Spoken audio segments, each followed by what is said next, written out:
மனசுக்குள்ள எந்த வன்மத்தையும் வச்சிருக்க மாட்டான்னு நான் அவன்கிட்ட ரொம்ப சகஜமா தான் பழகினேன். நான் ஒரு நல்ல நண்பனா தான் நினைச்சேன். ஆனா அவனுக்குள்ள இப்படி ஒரு தப்பான எண்ணம் இருக்கும்னு நான் நினைச்சு கூட பாக்கல. எல்லாத்துக்கும் மேல அப்பாக்கு ரொம்ப நெருக்கமான நண்பனோட பையன் எனக்கும் நண்பனா இருக்கானேன்னு நான் ரொம்ப சந்தோஷப்பட்டேன். ஆனா அந்த அந்த நினைப்பு தப்புன்னு அவன் காட்டிட்டு போயிட்டான்.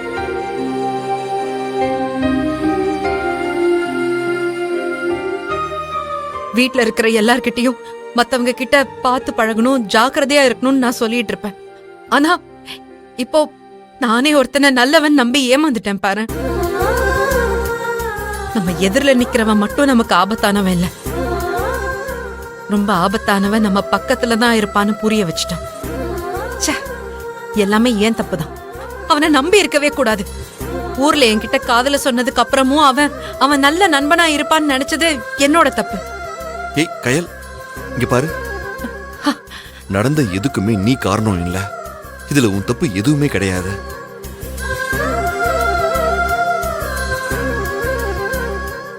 மனுஷங்க எல்லாருமே நல்லவங்கன்னு நம்பி அவங்க கிட்டலாம் அன்பை காட்டுறது உன்னோட குணம். நீ அப்படிதான் அவனையும் ஒரு நல்ல மனுஷனா நினைச்சு நீயும் பழகுன. அத அவன் தப்பா யூஸ் பண்ணிட்டாங்கிறதுக்காக நீ என்ன பண்ணுவ?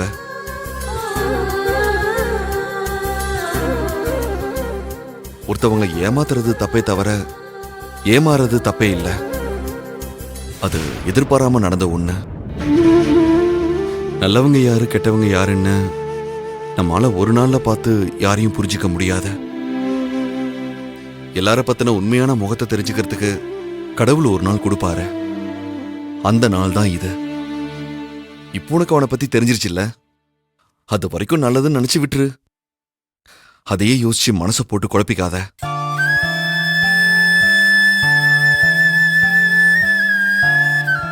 கையில இங்க பாரு, மாப்பிள்ளை சொல்றதுதான் கரெக்ட். அவனெல்லாம் விட்டு தள்ளு. அவன்லாம் ஒரு ஆளுன்னு அவனை பத்தி யோசிச்சுக்கிட்டு இருக்க. அவன் இப்படிப்பட்டவன் தெரிஞ்சிருந்தது வை, வீட்டுக்கு வந்து அன்னைக்கு அடிச்சு விரட்டி இருப்பான். நம்ம குடும்பத்து மேல அக்கறையா நடந்துக்கிறானே, அதான் நம்பி விட்டது பெரிய பிரச்சனை ஆயிடுச்சு. சரி விடுன, அத பத்தியே பேசி அக்காவை இன்னும் டென்ஷன் பண்ண வேணாம். அக்கா, அதான் அவனை பத்தி உண்மை தெரிஞ்சு அடிச்சு துரத்தி விட்டாச்சுல்ல, விடுங்க. அதையே யோசிச்சு நல்ல நல்லதுமா நீங்க டென்ஷன் ஆயிட்டு இருக்கீங்க.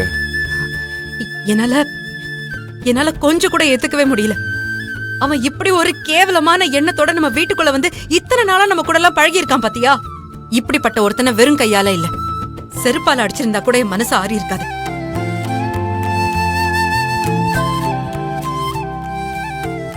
இது நடந்துடக்கூடாதுன்னு தான் நான் ஆரம்பத்துல இருந்தே ரொம்ப கவனமா இருக்கணும்னு நினைச்சேன்.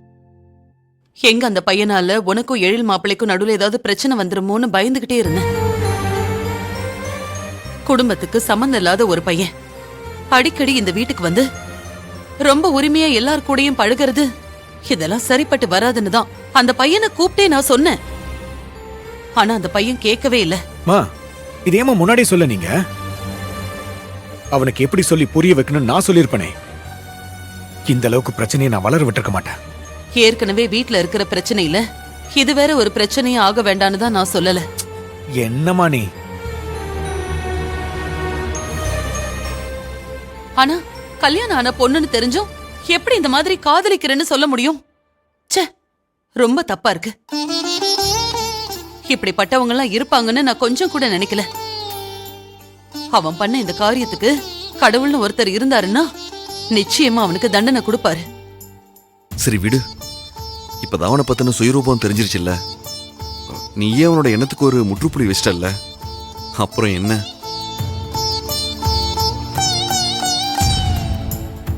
அவனை பத்தின உண்மை தெரிஞ்சு நீ அவன் மேல உள்ள கோபத்தை மட்டும் இல்ல, நீ என்னை எந்த அளவுக்கு காதலிக்கிறங்கிறத புரிய வச்சிட்ட. அவன் நல்ல மனுஷனா இருந்தா நமக்குள்ள இருக்க காதலை புரிஞ்சுக்கிட்டு அவனே விலகிடுவான். இனிமே நம்ம வாழ்க்கைக்குள்ள வரவே மாட்டான். ஒரு பக்கம் அவன் மேல எனக்கு பயங்கரமான கோபம் இருந்தாலும் இன்னொரு பக்கம் கொஞ்சம் சந்தோஷமா இருக்குன்னு தான் சொல்லணும். ஏய், என்ன பேசிட்டு இருக்க எழில்? நியாயமா எங்க மேல நீதான் கோவமா இருப்பேன்னு நினைச்சேன். நீ சந்தோஷமா இருக்குன்னு சொல்ற? இல்ல கயல், கோவம் இருக்கதான் செய்யுது. அந்த கோவத்தை தாண்டி யோசிச்சு பார்த்தா நம்ம காதலோட ஆழம் என்னன்னு நீ சொன்னது கேட்டு ரொம்ப சந்தோஷமா இருந்தது.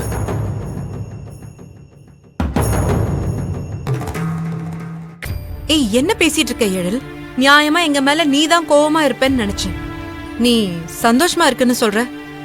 இல்ல கயல், கோவம் இருக்கதான் செய்யுது. அந்த கோவத்தை தாண்டி யோசிச்சு பார்த்தா நம்ம காதலோட ஆழம் என்னன்னு நீ சொன்னது கேட்டு ரொம்ப சந்தோஷமா இருந்தது.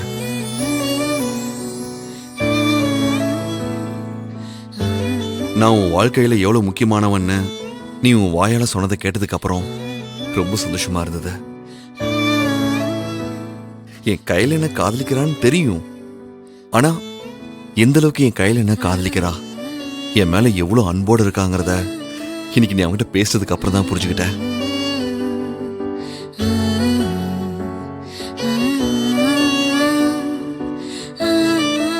இந்த உலகத்திலேயே நான் ரொம்ப நேசிக்கிறது என் குடும்பத்தை மட்டும்தான். என் குடும்பத்தை தாண்டி நான் ஒருத்தரை நேசிக்கிறேன்னா அது நீயா மட்டும்தான் இருப்ப. உன்னை தாண்டி என் வாழ்க்கைக்குள்ள வர நினைச்சானுதான் எனக்கு அவன் மேல அவ்வளவு கோவம் வருது. எனக்கு என் குடும்பத்து மேலயும் கட்டிக்கிட்ட ஊ மேலயும் தான் அவ்வளவு காதல் இருக்கு. இந்த காதல் நான் சாகுற வரைக்கும் எனக்குள்ளேயே இருக்கும். நான் செத்து போனா கூட என் ஆன்மா என் குடும்பத்தையே தான் சுத்தி சுத்தி வரும். கயல், ஐயோ கயல், எதுக்கு நல்ல நாளதுமா இந்த மாதிரிலாம் பேசிட்டு இருக்க? இந்த பிரச்சனை இதோட விட்டு ஒழி. ஒருத்தன் தப்பானவன்னு தெரிஞ்சா அவனை விட்டு நம்ம விலகி இருக்கணும். இதுக்கப்புறம் அவன் இங்க வரவே மாட்டான். அதையே நீ நினைச்சிட்டு இருக்காம கொஞ்சம் அதுல இருந்து வெளியே வரப்பாரு. பாட்டி, எனக்கு ரொம்ப பசிக்குது. வாங்க எல்லாரும் போய் சாப்பிடலாம். அனு, நீ ஏன் இன்னும் சாப்பிடல?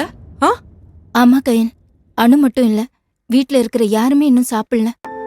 எல்லாரும் வாங்க சாப்பிடலாம். வா ஆமா கயல். சாப்பிடலாம். வாங்க, வாங்க வாங்க, சாப்பிடலாம். வாங்க சாப்பிடலாம். வாங்க. வா அனுக்குட்டி, வா, அனு. போய் சாப்பிடலாம். அனுக்குட்டிக்கு பசிக்குதா? வாங்க வாங்க வாங்க.